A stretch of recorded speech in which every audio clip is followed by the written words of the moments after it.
So today I have the pleasure of introducing Dr. Jairus Widrovich. He is an assistant professor of the teaching stream at the Leslie Dan Faculty of Pharmacy at the University of Toronto. He's a Two-Spirit Soti First Nations and Ukrainian man and pharmacist from Yellow Quill First Nation. Dr. Swidrovic is the first and only self-identified Indigenous faculty member in pharmacy in Canada.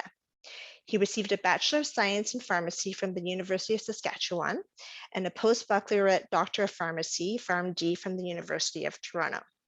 His areas of research and practice include HIV/AIDS, mental health and substance use disorders, 2SLGBTQ+ health, Indigenous health, and pharmacy practice and education. Dr. Swidrovic is also a PhD candidate in education at the University of Saskatchewan, where he is researching Indigenous peoples' experiences with pharmacy education in Canada. Welcome. Thank you so much, Kathy, for that. And also thank you for your land acknowledgement. I won't repeat the same words, but for the folks who are residing and joining from Toronto area, which is covered by Treaty 13, one thing that my mother shared with me in the context of the treaties in Saskatchewan, where I come from, is that the treaties predate all other legislation. So if there was no Treaty 13 in the context of where it is, like Toronto and surrounding areas, basically everyone without a status card would have to move away. So it's really the Treaty 13 that allows us all to exist here, to work here, to play here, and to be part of the OPA and to go to school at the University of Toronto, for example. So this land acknowledgement is very important for so many reasons, including the reason why we're all able to be here together. I just shared my social media handles at the bottom for both Twitter and Instagram. Lots of folks like to connect in those ways. And I also know that folks like to ask questions in that kind of way later. I'll share my email address at the end too, but you're welcome to connect on social media.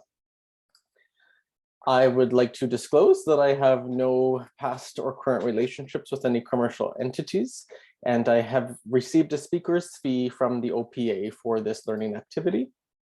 Also, this complimentary program is made available through the funding from the Ministry of Health of Ontario.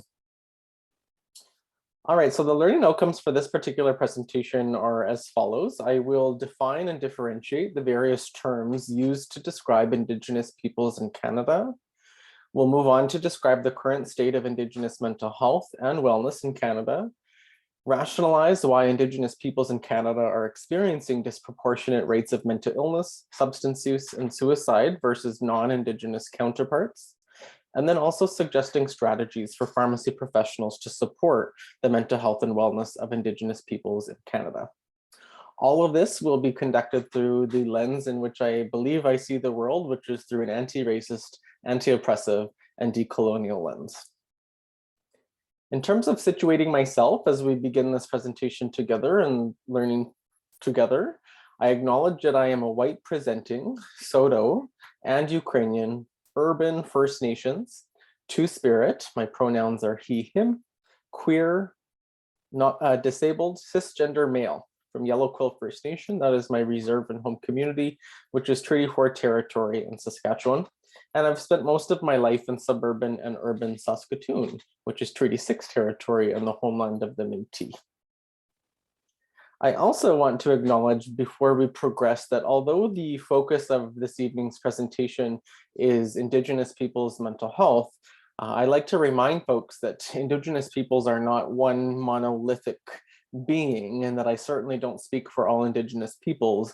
And we should always recognize people as individuals and the intersectional identities that are within each and every one of us. For example, you see some hopefully familiar pieces on this screen. So there are absolutely Black folks who are also Indigenous. Oftentimes they refer to themselves as Afro-Indigenous. There are certainly queer Indigenous people. There are intersex Indigenous people, disabled Indigenous people, and people who might have all of those intersecting identities at the same time. When we talk about Indigenous people's mental health, sometimes that might be superseded by a different intersectional identity of someone. For example, When it comes to accessing the healthcare system, an Indigenous person who might travel the world in a wheelchair, they might first be conscious of the fact they're in a wheelchair prior to being conscious of their indigeneity. That also might be how others perceive them too. So this is just a brief introduction to intersectionality as it encompasses all of these features of identity like education, sexuality, ability, age, gender, and so on. It's important to acknowledge history, and this will not be a history lesson tonight. I think that there's some other opportunities for presentations and learning like that. However, in terms of situating myself and helping folks understand that you are learning from a credible, qualified person with lived and living experience, both within myself, but within my generations before me and those generations that are still around. I'm going to share a little bit of the family story. So on this screen here, you see a picture from Gordon Residential School. This was the very last residential school to close in Canada. And it was in Saskatchewan, where my home province is. And it closed in 1996. So I'm not ashamed of my age. I mean, I'm only 35, but I always tell folks, so I am 35 and born in 1986. And I have friends who went to this school until they were 10, people who are the same age as me. So this is not something of the long distant past. This is certainly still very, very close to us in history, even though we're in 2022. Someone very near and dear to me, who unfortunately I never met in this material physical world, was my grandmother, Marina. So this is my mom's mother. She attended residential schools. She actually went to Gordon Residential School, the one that you saw on the previous slide. And when she attended schools, she only knew her Soto language. She was penalized for not knowing English or not knowing enough English. And any time that they were heard, anytime the students were heard speaking their native tongue, which in her case was Soto, they would be punished. And for people like my grandmother, they often had things done to them, like having a sewing needle, a needle put through her tongue.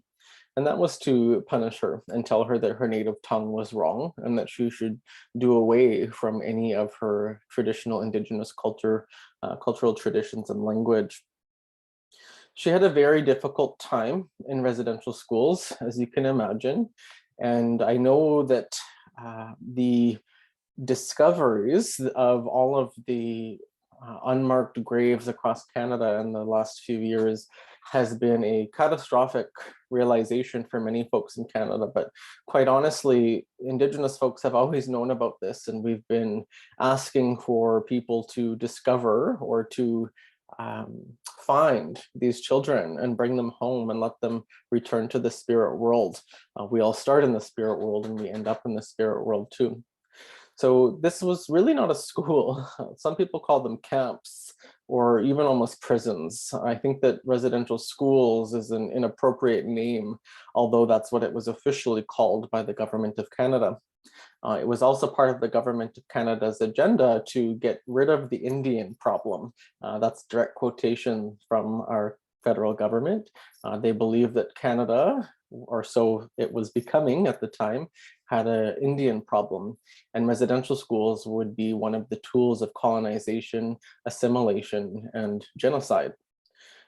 My grandmother survived the residential school system, as did her mother, but then it led to a number of atrocities later on.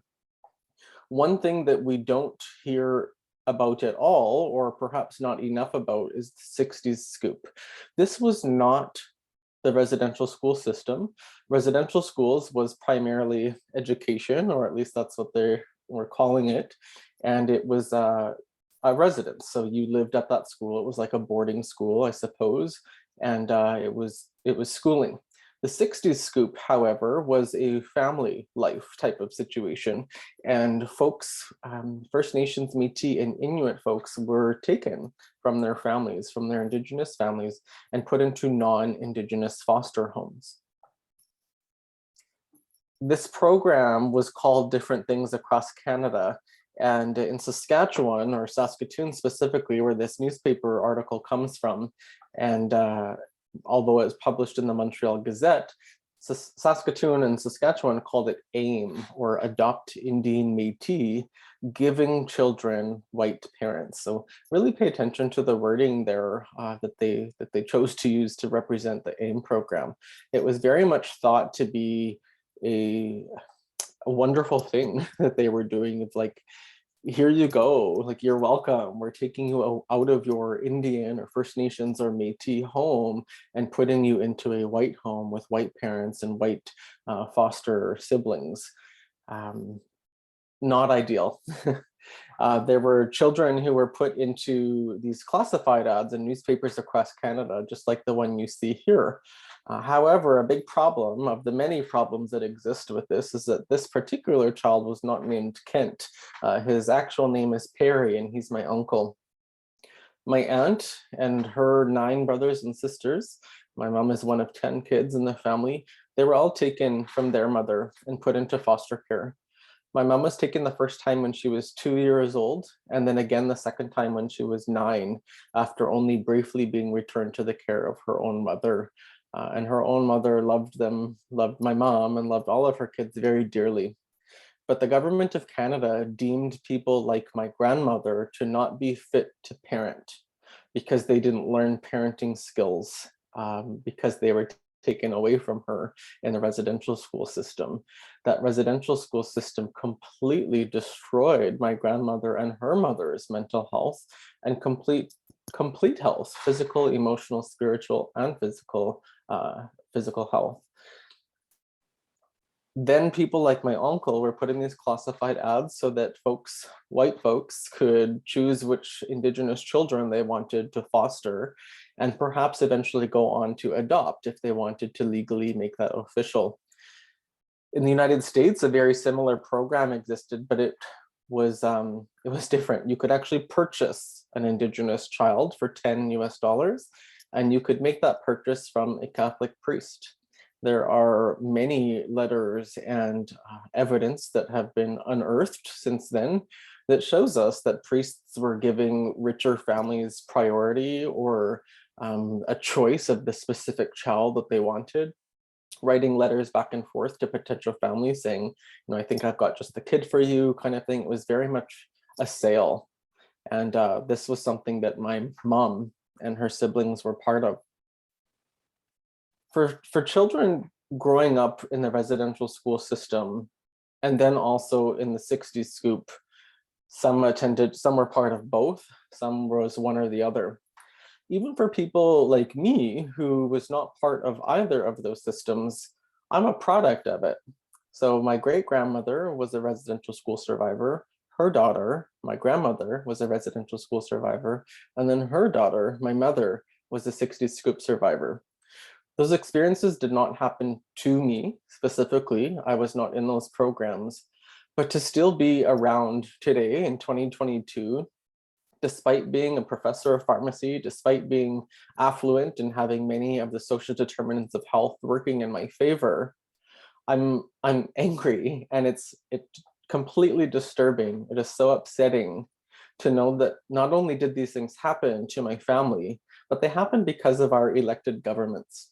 I know that there's traumas, and I know that there's awful things that happen to people and families and communities, but rarely can it be said in the Canadian context that it was a direct result of our elected governments, like the Government of Canada and our local provincial governments, or even municipal governments too. That's one example of intergenerational trauma. So I am the next generation, and I am absolutely traumatized by this. Even my nieces and nephews who are born from my older sister, when the discoveries of the unmarked graves were made known, it was traumatizing for them too, to know that their family was part of that. So again, it's something that you can't really comprehend and can't really explain what intergenerational trauma is.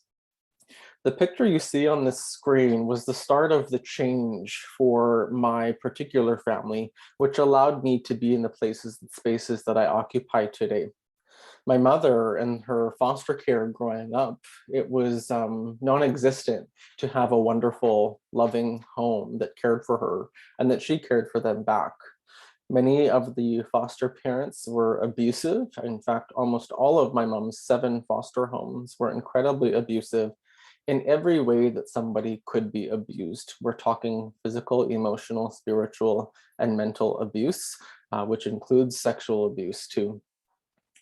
My mom, for example, would sit down at the dinner table with her foster parents and their biological children, and they would have my mom just sit there and watch them eat. When they were done, they would put food on the ground, directly on the ground outside, not even on a plate, and have my mom get on her hands and her knees and eat it like an animal. She was told that she belonged with the cows and the pigs and the farm and that she did not deserve a seat at the table. When she visited from some of her like blood siblings, her genetic siblings in their foster homes, even one of her siblings' foster fathers sexually abused my mom. She tried to report that. Of course, they didn't believe this 10-year-old First Nations girl. All of these like white governments and social workers too, who took my mom, they did not believe her. My mom went to the legislature building in Regina by herself as a child, and they made her take a lie detector test because they didn't believe her. She never heard anything from it afterwards until a little bit more recently. She's been writing a book about her life, and she filled out a request for information request and asked like what happened with that case. And she found out that foster father of her siblings was also taken in for a lie detector test. He failed, and he even admitted to what he did, but he was not stopped from parenting any other children. He was still allowed to continue taking on foster kids. He was still allowed to be, my mom was still allowed to be in his care if she was visiting her siblings. Nothing happened.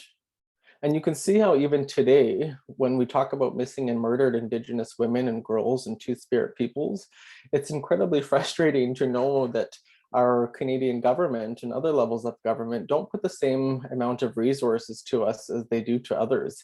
Many times these cases don't even reach the media.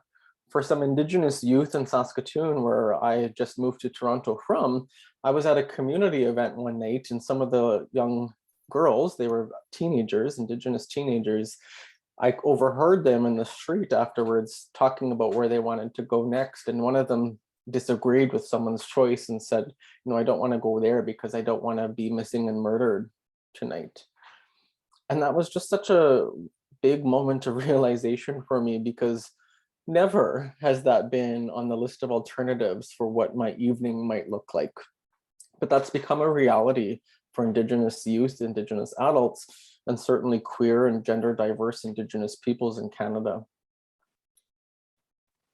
In this picture, my mom, when she was 12 years old, decided to finally step away, run away from the realities that she was faced with. She was 12 years old. Perhaps some of you either have siblings or children or grandchildren or nieces and nephews who are 12, and it would be hard to imagine them living a life by themselves. But my mom ran away. She had to live in this place called Kilburn Hall. It was a youth detention facility. It still exists in Saskatoon. It's basically like a youth prison. And she wanted to continue on with her schooling journey so that she could create a life for herself. She wanted to eventually create a family for herself that nobody could take away, because that's all that she had experienced. When my mom was taken the second time at the age of 9, and some of her siblings weren't even 1, well, at least one of her siblings was not even 1, their mother wasn't even home that day. My mom and her siblings were living with their grandfather and their mother in an abandoned grain bin, and their mother wasn't even home. My grandmother had to return home that day to no children. The social workers just took them, and my mom didn't know where she was going to be going, when she would see her siblings again. She didn't understand why the social workers were telling her to, give her sister a big hug, and it was just incredibly confusing. My mom's grandfather, who was there, couldn't speak English. So there was no communication between the social workers and my grandfather and the children about what was actually happening. Again, this was the government. This was Canada's elected officials and systems and colonial policies that did this to people like my mom, my aunts, my uncles, and many, many other thousands of people. But the reason I am where I am today is because my mom just seemed to have this extraordinary, unexpected, you should never expect that level of strength in any person, let alone a 12-year-old, to run away from all of that and live in Kilburn Hall, grow up in Saskatoon, eventually meet my Ukrainian father. And then she did create a family that no one has taken away from her. I'm feeling somewhat emotional this evening because my mom was diagnosed with stage 4 colon cancer in June, which almost prevented me from moving to Toronto, and I kept delaying my decision for a while, but I did eventually come to Toronto because I resigned my position at the University of Saskatchewan because of racism. And it was destroying my own mental health, even being a white presenting person in an academic setting. My mental health suffered, not because I'm Indigenous, but because I'm Indigenous in places and spaces that don't respect me or don't see me as equal. I share my family story to solidify a number of things. One of them is terminology. And I share terminology so that we know exactly who it is we're referring to when we talk about Indigenous peoples. Too often do I hear folks say things like, I know some Indigenous and Métis people, and that would not be correct because Métis people are Indigenous. So the term Indigenous is an umbrella term that applies to all of Inuit, First Nations, and Métis folks in Canada. It's interchangeable with the term Aboriginal, which is also an umbrella term for all of these folks. However, Aboriginal in this Canadian context, referring to these three groups, comes from the Constitution Act of Canada. So it's yet one more policy and piece of legislation that is telling us who we are as Indigenous peoples. So you've probably noticed even terms or the names of places being changed from Aboriginal to Indigenous. And that's one of those reasons, just to move away from those official legalities that Canada imposed on us. But the specific people represented within the term Indigenous or Aboriginal are Inuit, who are really the first peoples of the North, and they are very different from First Nations and Métis, with many similarities though, of course. First Nations people, that's where I am. I am not Métis, even though my dad is white or Ukrainian and my mother is First Nations. I am not a Métis person, I'll explain that shortly. Within the First Nations category of folks, although we're much more than categories, there's many kinds of First Nations. For example, there's Dakota, Lakota, Anishinaabe, Ojibwe, Cree, Saulteaux, Plains Cree, Woodlands Cree, Swampy Cree, many different types of First Nations. You can be status First Nations or non-status First Nations. The only people, and I'll explain this shortly, who have access to non-insured health benefits from Indigenous Services Canada would be status First Nations people and some Inuit folks. The Métis are a very different group of people also. The Métis were mostly excluded from the Indian Act of Canada. So there's just been a lot of unfortunate realities for Métis folks and their identities because Canada has just done so much to and with them that hasn't allowed them to maintain their identity over time in the same way as Inuit and First Nations too. But the Métis, they're not First Nations, but they resulted from the marriage or sexual relationships between First Nations and European settlers way back when. So when settlers came to what we now call Canada and had children with First Nations people, those children, that next generation, identified more with each other than they did either parent. So they felt like, you know what, I sound more like you than I do my mom or my dad, and I look more like you than I do my mom or my dad. I seem to have more in common with you than I do with my mom or my dad, because we didn't have the same level of diversity on this land as we do now back then. So you were either really First Nations or a European settler or this new identity. And that new identity was the Métis. Any descendant of a Métis person is Métis. If you have a great-great-grandfather who's Métis, you are Métis. You are not a fraction of First Nations. Sometimes I hear folks say like, oh yeah, so-and-so is Métis, but they're really only like 132nd or 164th First Nations. That would be a racist classification of a Métis person. Any person who's Métis has a Métis child, regardless of who they have a child with. That's how Métis identity is passed down. It's not a fraction of like genetics in terms of First Nations lineage. That's barely doing any justice to the history and current reality of Métis people, but that's my Coles Notes version for the purpose of this presentation. I mentioned that you can be status or non-status First Nations, and this comes into play when accessing services like pharmacy services and various mental health services. So the only people who, let me rephrase, status First Nations people will be the ones who have a status card that either looks like the one you see on the top, which is my own card, or the one on the bottom. For the purpose of non-insured health benefits, this chart is very confusing, but is important to understand what is going on here. So let me preface this by saying this is not the rules that First Nations people made. This is Health Canada, or our colonial Canadian government. So in the Indian Act of Canada, and Indian applies to First Nations people, but I'm going to say the word Indian a lot over the next few minutes because that's where it comes from, the Indian Act. So in section 6, subsection 1 of the Indian Act, they say that a 6-1 Indian is a full-blooded Indian, like using blood quantum basically, which is another racist way to classify who a person is. But what the Indian Act says is when a 6-1 person has a child with a 6-1 person, their child is 6-1 as per section 6, subsection 1 of the Indian Act. To me, that's the only piece here that actually makes sense. I came into play through example 3, which is in the middle. So a 6-1 person, my mother, having a child with a non-Indian, or in this case, a white Ukrainian man, that child is 6'2". So section 6, subsection 2 describes someone like me, which is a status Indian, a status First Nations person. I have a status card. But my children, if I were to ever have biological children, they would not have a status card. It ends at me unless I have a biological child with a 6'1" or a 6'2" First Nations woman, as per the Indian Act. And it doesn't actually matter if that woman is 6'1" or 6'2", our child will be considered 6'1", as per the Indian Act.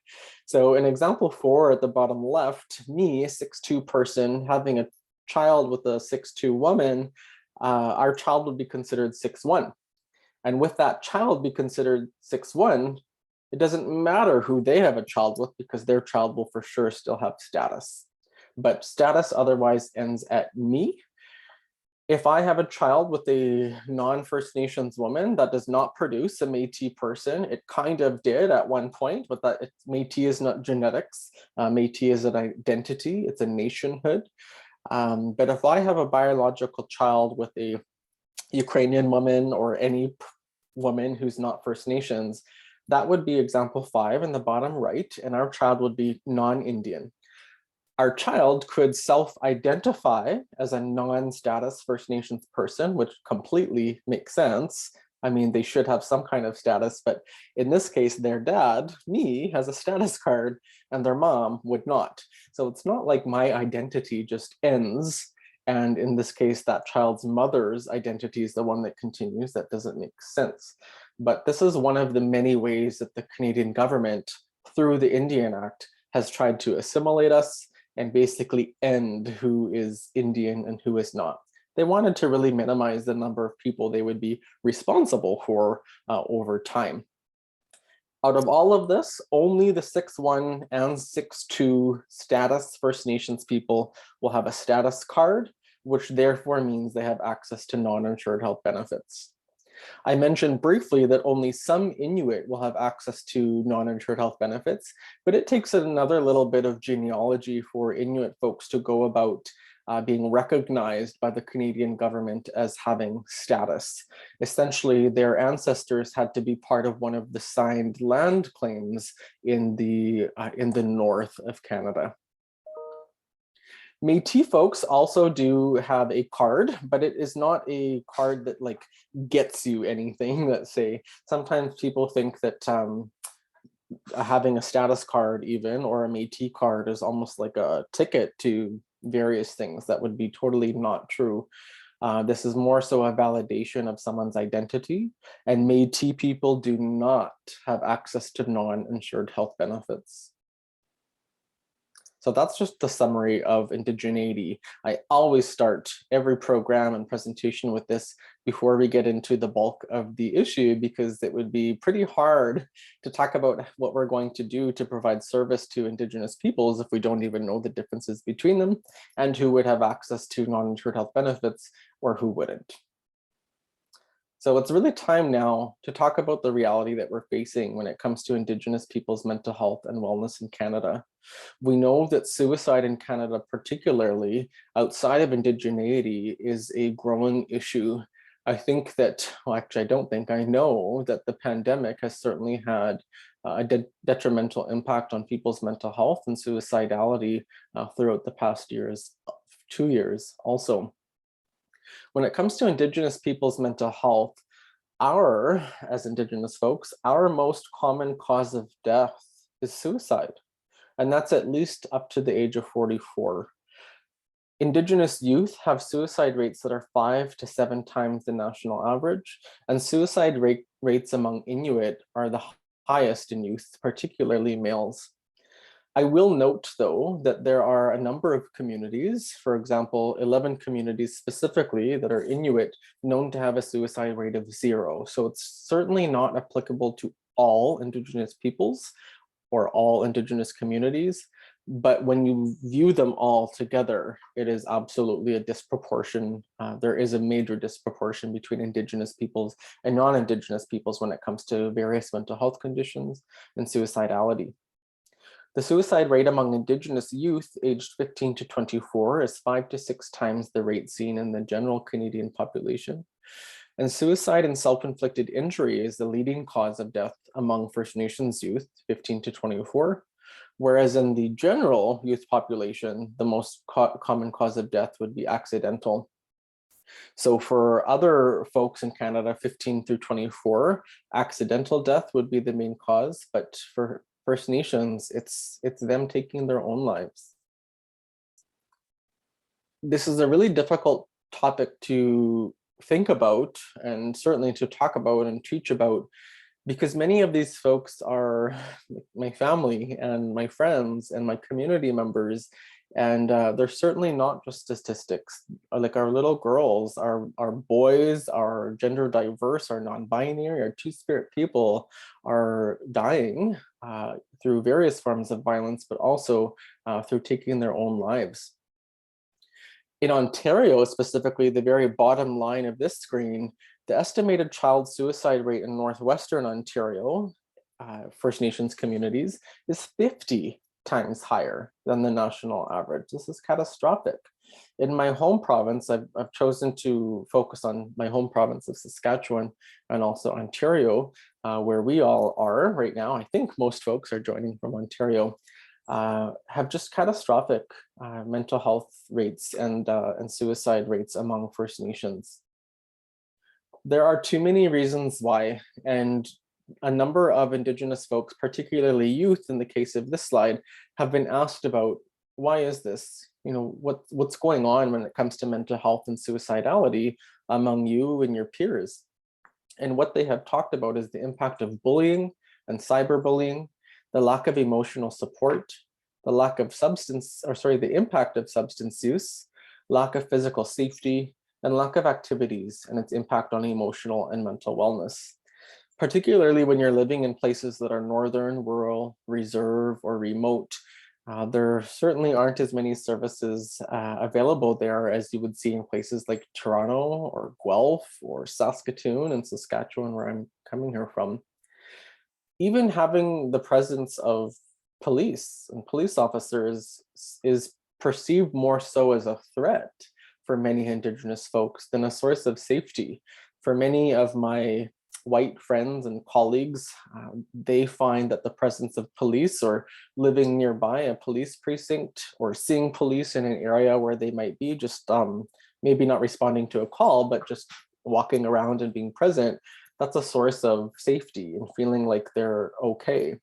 But for many BIPOC or Black, Indigenous, and people of color, it's seen as a threat. And so often there are RCMP precincts nearby Indigenous communities.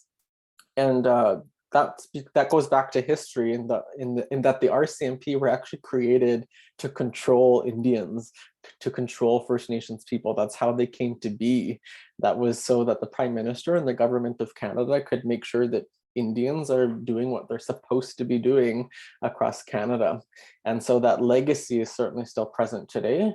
Even with many of the cases that come about, like the death of Colton Boushie in the Gerald Stanley trial, there were RCMP Facebook pages that people could publicly see incredibly racist comments. So for Indigenous youth and adults, it feels like, well, what are they there for? It doesn't feel like they're actually out here to help me.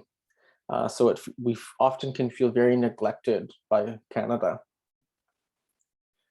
Certainly racism in all of its forms, interpersonal, societal, institutional, systemic racism comes into play. Intergenerational trauma, which I mentioned a little bit about, education inequalities and inequities, and I'll specify that a little bit more. Race-based policies, which have continued on still, and that was how Canada was created, through race-based policies, and access to healthcare. Systemic racism and race-based policies might not always seem like it at face value, but even within our own profession of pharmacy, we have this. So what was or still is called the Meds Check program in Ontario, and the similar sister programs, let me say, in every or most provinces across Canada, except BC and Ontario. They're different, but in all other provinces across Canada, the Meds Check type of programs are actually not a benefit to First Nations and Inuit people. If you have a status card, that pharmacy will not get reimbursed for their clinical service. Therefore, it's not offered to First Nations and Inuit people. It's possible that someone who has a status card goes into a pharmacy and receives that comprehensive medication review and goes home and all is done. But when it comes time to that pharmacy billing the provincial government for the service, the provincial government would say, no, because that person has a status card, so their healthcare is actually adjudicated through the federal jurisdiction. So then the bill gets sent to Canada, or Indigenous Services Canada and Health Canada, but they say med checks or medication reviews are not a benefit under our program, so you actually won't get reimbursed at all for this, even if you already provided the service. So you can see that through a business model perspective, it would make no sense for pharmacists to offer this service to people with status cards if they were never going to get paid for it. I don't blame them. We can't just all be out there working for free. But that's one example in our own discipline where systemic racism exists, in that the system treats us differently based on our socially constructed race. Food insecurity is a major issue, and the pricing of healthy foods seems these days for everyone, but certainly in northern, rural, remote, and Indigenous communities. There's a lack of continuity of services and service providers. Usually there's locum physicians. Sometimes people have never seen the same physician twice. You're really losing out a lot in your care without that continuity and comprehensive nature to care that people like myself and probably all of you get to enjoy, and that my doctor is always my doctor and not just a doctor. There's lack of confidentiality in many Indigenous communities. Often the people working in the health site, even if they are a receptionist or a nurse or a practitioner of some kind, they're your community member, they're your neighbor, they're your cousin, they're your family member. So if you wanted to keep anything a secret, whether that's your HIV status or the fact that you're on specific or any medications. That would be very difficult to do in many Indigenous communities. Access to menstrual products is a major problem. It's very expensive, particularly when sold in northern, rural, remote, and reserve communities.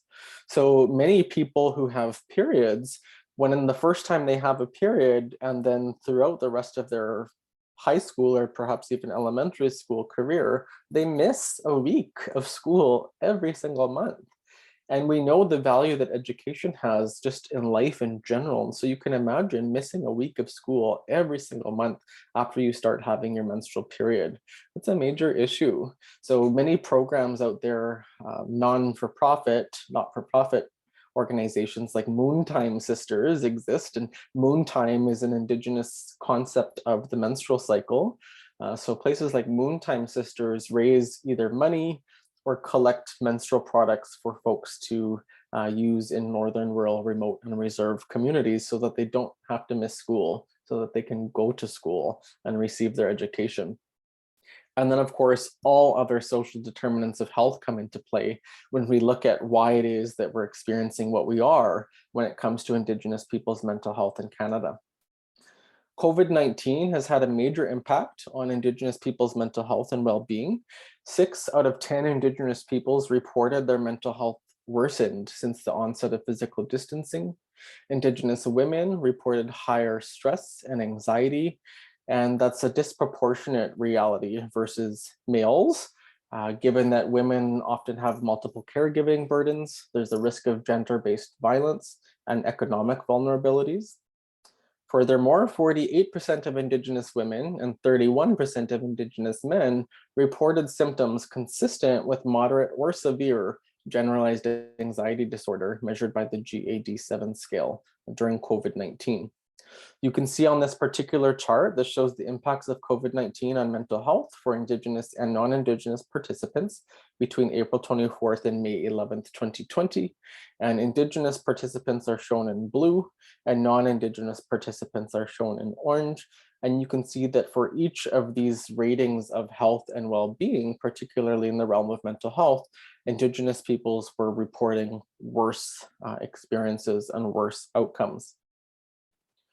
Substance use during the pandemic is a major reality, and also substance withdrawal during the pandemic has been a major reality. Not being able to access the same types of care that you otherwise might have without the pandemic going on and certain restrictions. Opioid overdose rates among Indigenous individuals in BC, for example, and I'm quoting BC because not every province has reported this data, from January to May 2020, show that Indigenous overdose rates increased 93%, including an increase from 10 to 16% of total overdoses in the province. Both positive and negative changes and evolutions in care did happen during the pandemic though too. For some people, it actually increased their accessibility and ability to access care. And I think that many of us realize that the pandemic helped to push some organizations and institutions in ways that we've been waiting for, particularly in the realm of technology, perhaps. All of these reasons for why Indigenous peoples are experiencing poorer mental health outcomes than non-Indigenous peoples should not and really cannot be an issue of jurisdiction, particularly when it comes to children. In fact, there was a Canadian Human Rights Tribunal that ruled in 2016, so 6 years ago now, that the federal government discriminates against First Nations children on reserve. So even though the needs are greater, Ottawa provides significantly less support to children on reserves, for which it is responsible, than provinces do for Indigenous children living off reserve. Keep in mind that the reservation system was not the idea or the desire of First Nations people. Canada is a rich and prosperous country because of First Nations land and resources. So basically, when Canada was becoming a thing, they didn't want Indians around, so they moved us onto reservations and said, okay, you go live in these small places, which is less than 1% of the landmass which formerly Indigenous peoples had all of the landmass in what we now call Canada. Now we occupy less than 1% of the landmass. They said, you go live there and then we'll take care of you. We'll make sure that you've got everything you need, all of your basic needs and necessities, etc. So this is the Canadian government's fault for us not having what we need. And this was, again, a Canadian Human Rights Tribunal telling this truth, that the government discriminates against First Nations children. What has not happened, though, is anything. Nothing has happened since this. In fact, our Prime Minister of Canada has twice now tried to overtake this decision and bring it back to court, and keeps taking First Nations children to court so that there's no reparations in place to account for this ongoing discrimination against First Nations children. Again, you can see how that leaves many Indigenous folks feeling really helpless and basically forgotten by our country. We know that education is one of the strongest predictors of health and well-being, particularly mental health too. But still today in 2022, the federal government of Canada gives about $8,000 less per child in a school on reserve than provinces give each child in schools off reserve. So education and healthcare are provincial jurisdictions, but for people who are status First Nations or recognized Inuit with status cards, we are the responsibility of Canada versus the respective provinces. So children in grade 2 or 10 or 12 don't pay tuition. Their education is funded by taxpayer dollars at a provincial level. Same thing for First Nations children in grade 2, 10, or 11, and everything in between. They don't pay tuition for those grades because their education is funded by taxpayer dollars, which I would argue almost all of the money that Canada has is because of like stolen or coerced taking of Indigenous people's land. So it's not really like Canada giving things to Indigenous peoples. We're only getting back such a small fraction of what is actually owed. But even so, there's $0 that the federal government gives for libraries for schools on reserve, $0 for computers, $0 for principals even. You can imagine that if you compared your pharmacy education, let's say all of you went to the University of Toronto Pharmacy, and University of Toronto Pharmacy didn't have computers, no libraries, no school groups, no student-run groups, no extracurriculars, but the University of Waterloo does. Who's more likely to have a more wholesome education? Who's more likely to even get an interview for a job? And then once you have the interview, who's more likely to actually get the job? Probably the people who had access to more. And it's just simply the reality that Indigenous peoples do not have access to the same resources as non-Indigenous peoples across Canada. Everything is political. And it honestly quite fascinates me that in school, I have never actually been officially taught about the impact of politics on healthcare. And healthcare, like every policy in Canada, is political, completely dependent on who is in power and who our elected politicians are. So we must not steer away from talking about politics and the policies of the people we're putting into power. We cannot let what is currently happening continue to happen, and that has to be said. So how do we respond? What do we do? I have a number of suggestions. Some of these are be curious. If nothing else, be curious. Know that there's a lot of information out there, people out there, resources out there, things that we don't know, services that we don't know about, and things that we should know about and should learn about. So being curious will put you in the right direction and put you on the right path. Listen, learn, participate, advocate, and certainly act. One of the ways that you can act is take some extra training. There's training out there for trauma and violence-informed care. This is one of them that I've highlighted from Alberta Health Services. There are certainly more across Canada. In fact, there's one right here that comes from, it's a place called Clinic. So there's a whole toolkit that you can find for free online, but there's certainly also some training programs with it too. If you want to learn more about Indigenous peoples in general, so this is not a pharmacy specific course, this is not a healthcare specific course, it's just a citizen of Canada specific course. that covers a lot of what we should have been taught in our educational journeys thus far. It's totally free, available from the University of Alberta. But if folks want to get an official certificate at the end, I believe you can pay like a $50 fee. This would be a really great way to get staff in your pharmacies or places of work energized and motivated for reconciliation and learning about Indigenous history and Canada's true history. It's totally free. And if you want to celebrate their achievements with a certificate, then it's a small fee of just $50. There is one that is specific, and probably much more that is specific to healthcare providers. This one is called the Role of Practitioners in Indigenous Wellness, and it was created or co-created by a bunch of folks at the University of Saskatchewan and surrounding communities, including elders and many Indigenous health professionals. I can't say enough about this course. I think it's a really wonderful course. It's more expensive than some of the other ones, but you really do need to pay people for their time and their investment and their stories. When it comes to actual mental illnesses, absolutely treat the mood disorders, treat substance use in all of the ways that we know that these should be treated, including cognitive behavioral therapy, interpersonal therapy, internet-based possibilities. But keep in mind, though, that not all of this is always available in Indigenous communities. About 50% of First Nations in Canada live on reserve, and the other 50% live off reserve. So this certainly doesn't apply to everyone, but for about 50% of the folks who are First Nations who live on reserve, there's not great access to these types of things. Plus, when you live on reserve, you do lose out sometimes on some of the notable benefits of things like counseling. One of the benefits of things like counseling is that you don't know that counselor and they don't know you. They're not part of your daily life and reality. They don't live next door to your house. They don't have all the same friends and family members. And you're kind of a third party, or that counselor is kind of a third party person for most folks. But on reserve, that tends to not be the case. So even the benefit of counseling is perhaps not the same as it would be for people living in an urban type of setting. There are many additional learning pieces available throughout Canada. This comes from the Mental Health Commission of Canada.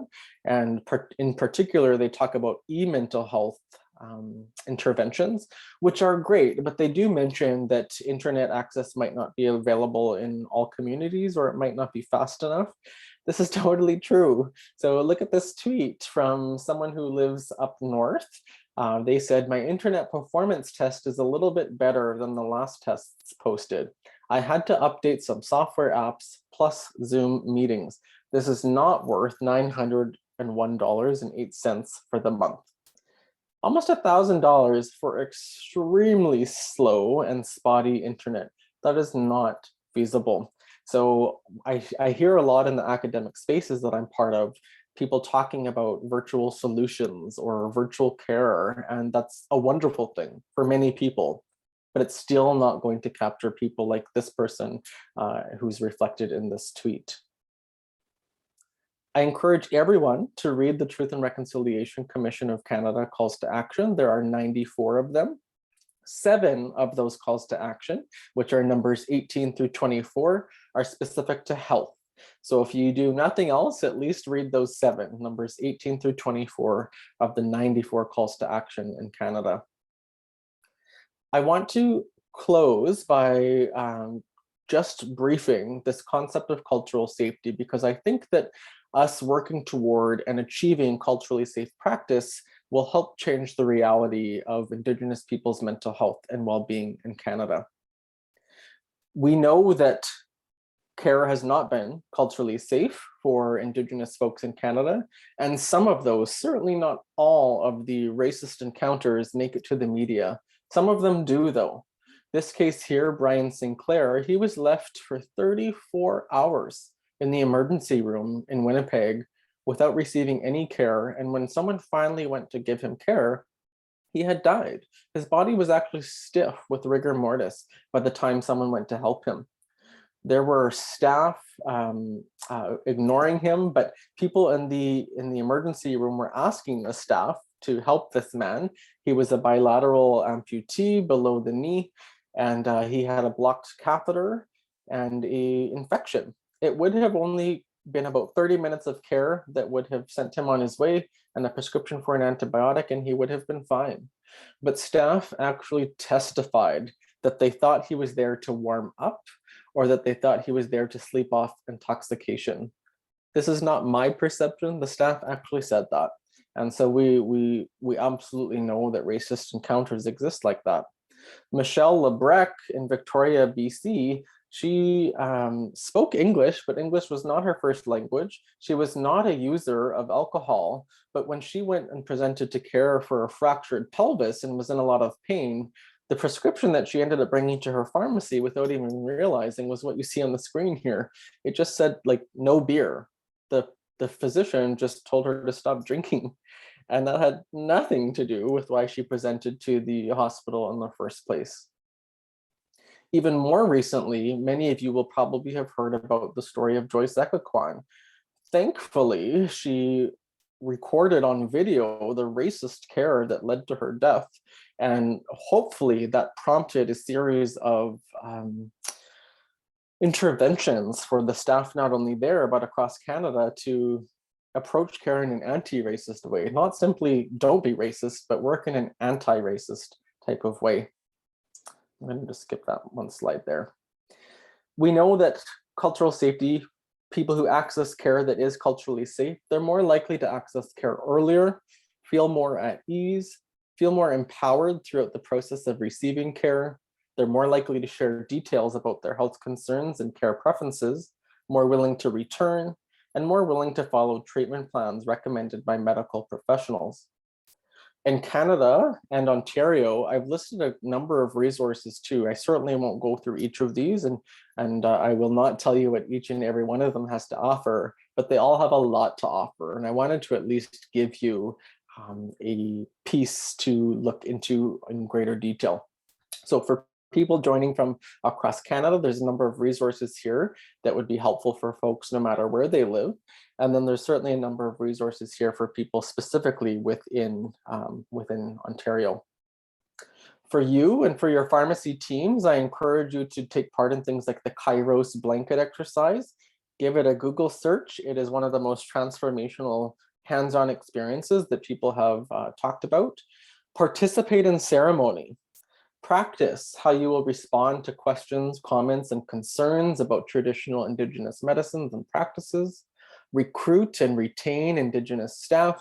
Sometimes folks say, well, I don't actually see a lot of Indigenous graduates in pharmacy or pharmacy tech school. Well, then maybe your pharmacy can sponsor a scholarship or help have shadowing opportunities for Indigenous youth or adults considering pharmacy as a profession. Read the TRC calls to action. Read 21 Things You Don't Know About the Indian Act. It's a very, very simple read, small little book, incredibly informative, and replaces a lot of the gaps that are existing for almost all of us because our education through kindergarten through grade 12 and university did not give us that education. I did not get that education. I had to self-teach myself all of these things. Consider how Indigenous peoples will know or learn or discover that you and your pharmacy are safe spaces to discuss their health and wellness. Speak up and act when you witness policies, practices, conversations that create or recreate harm to Indigenous peoples and their mental health and wellness. That might include things like writing to your MLA, your MPP, Indigenous Services Canada, NIHB, various corporate entities if you're part of a corporate chain, for example.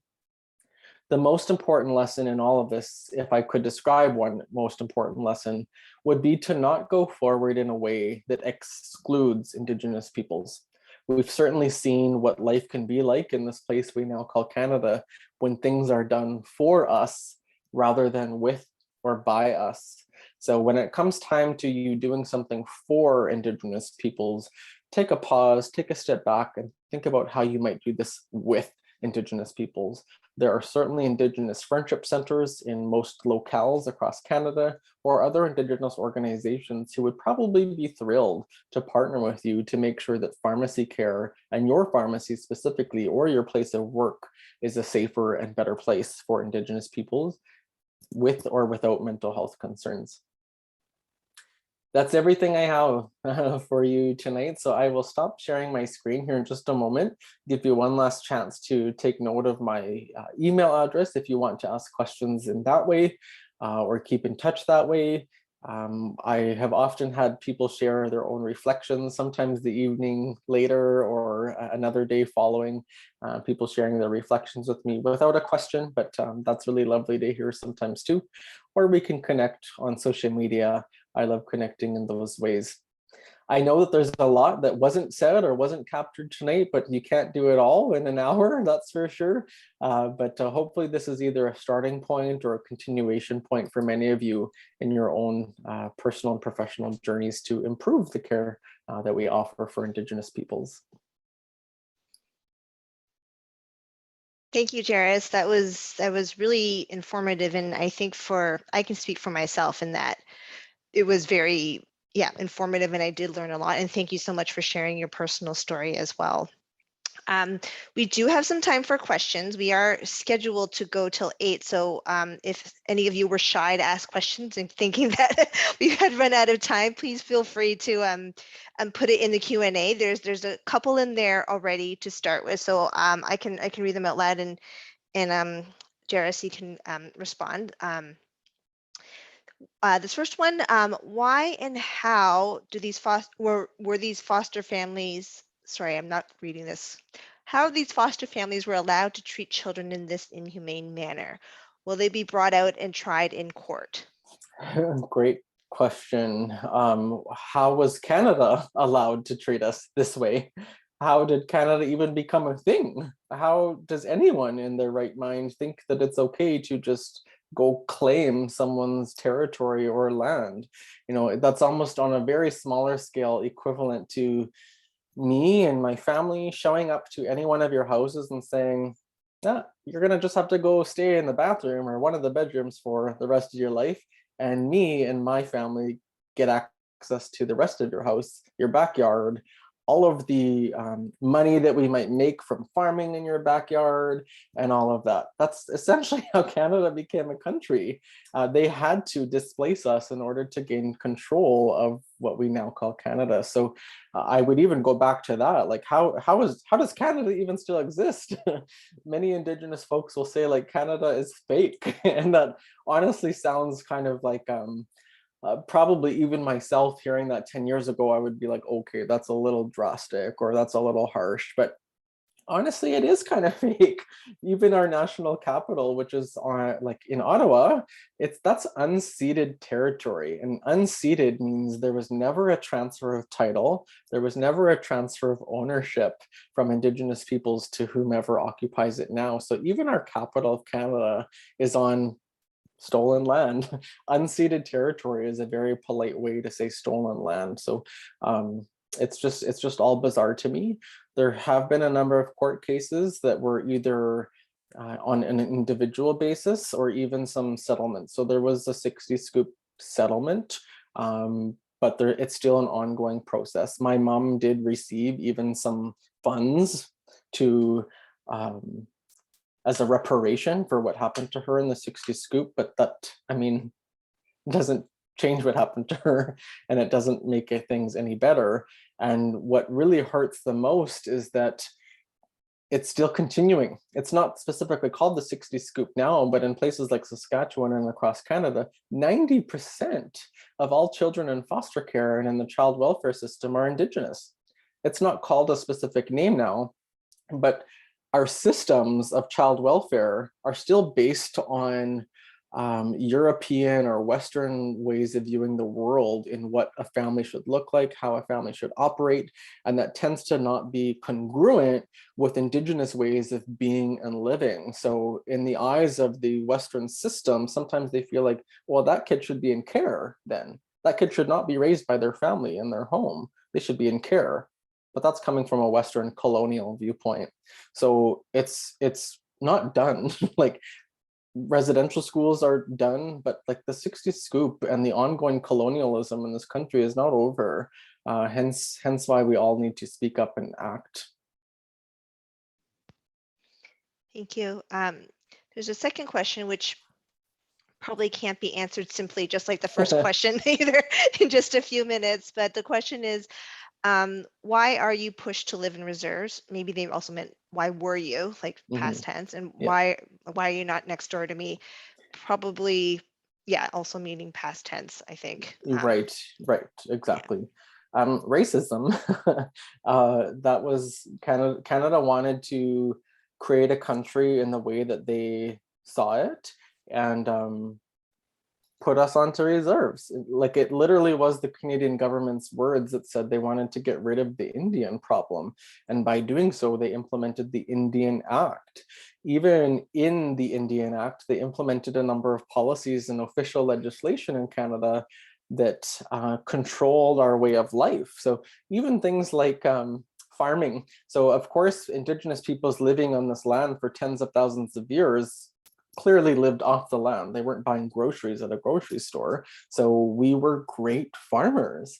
But when the settlers came here, this was a new land, a new climate, a new territory, and they didn't know the land as well as Indigenous people. So they actually implemented something called the peasant farming policy. You can Google it. It was an official legislation within Canada, the peasant farming policy.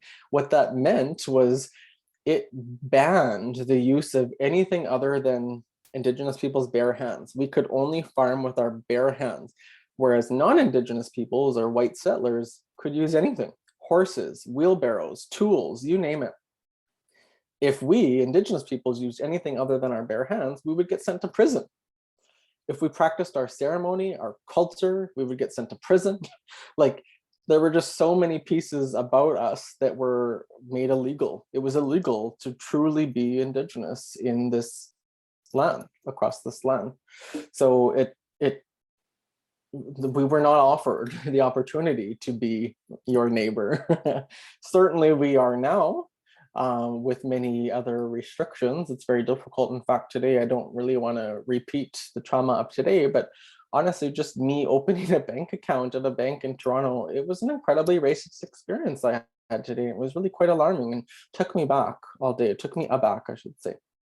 But this still happens all the time. Anti-Indigenous racism is present across the country. Even friends of mine, many of them see me as like either not Indigenous or less Indigenous because I'm white presenting. I have a white father. I've grown up in what would be considered like an urban type of way.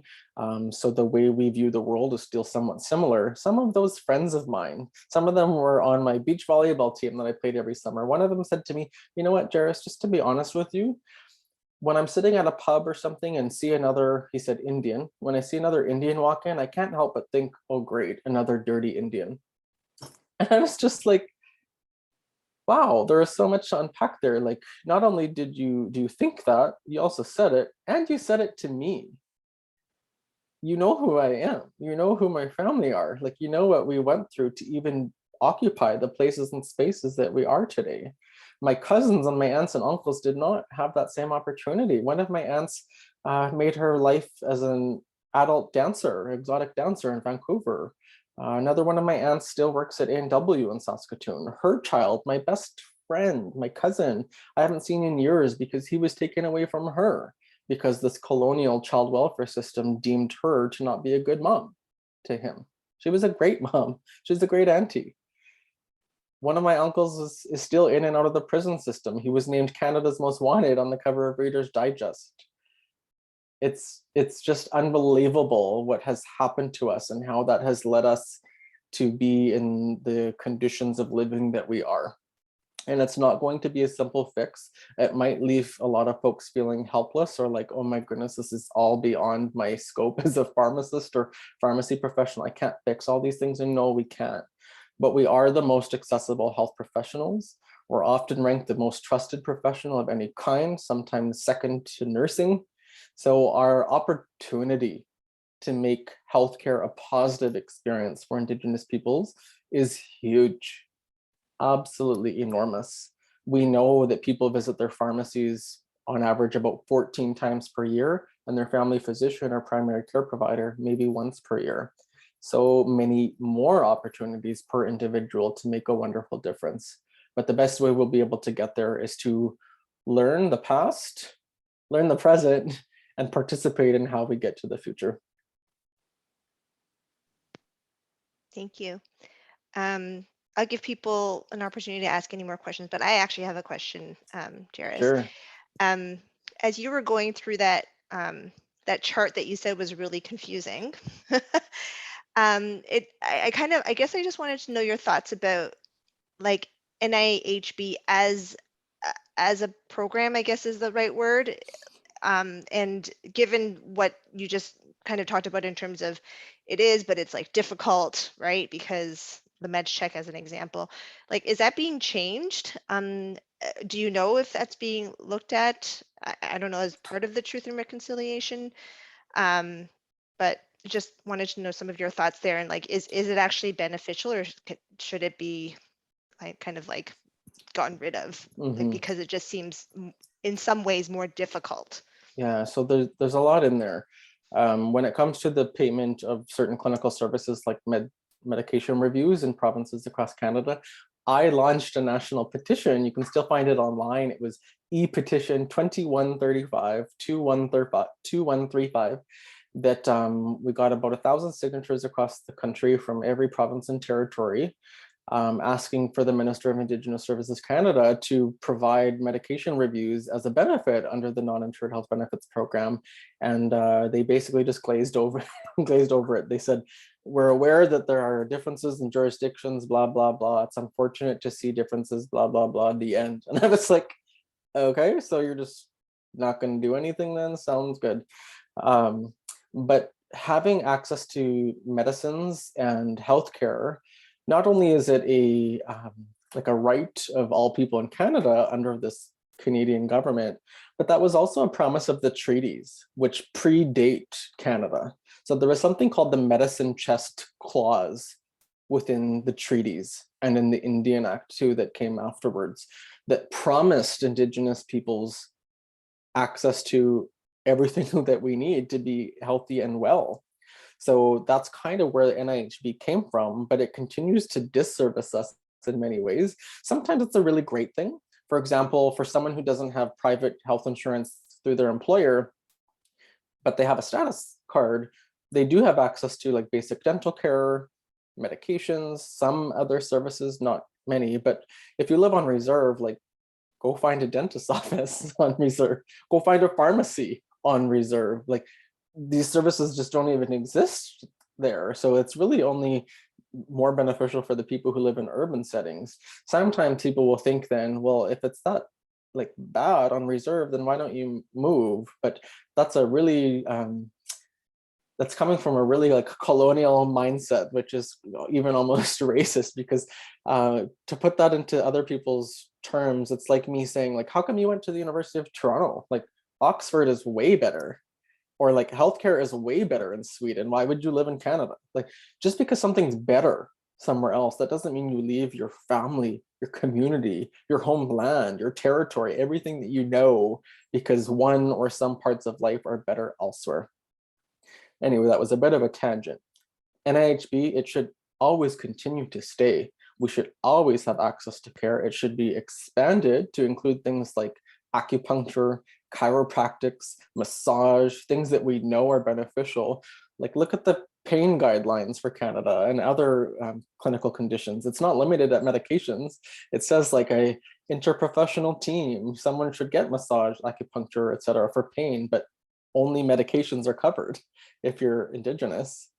So there's a lot of programs, and I think that pharmacists have a big voice when it comes to, and pharmacy professionals have a big voice when it comes to how policy is made. Sometimes we feel helpless, but I want folks to just think for a moment how much power we actually have. And I would never suggest actually doing this because it could still lead to a lot of harm. But what if every pharmacy professional in Canada refused to go to work until Indigenous peoples had safe access to drinking water and full access to all of the health and wellness interventions that we should have access to?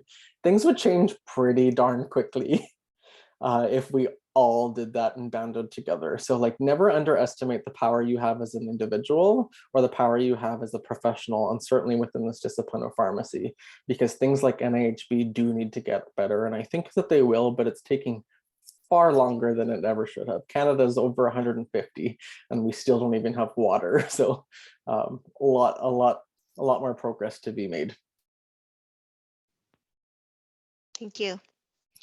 Are there any more questions? There's nothing that's come up in the Q&A, but I'll give everybody 10 more seconds.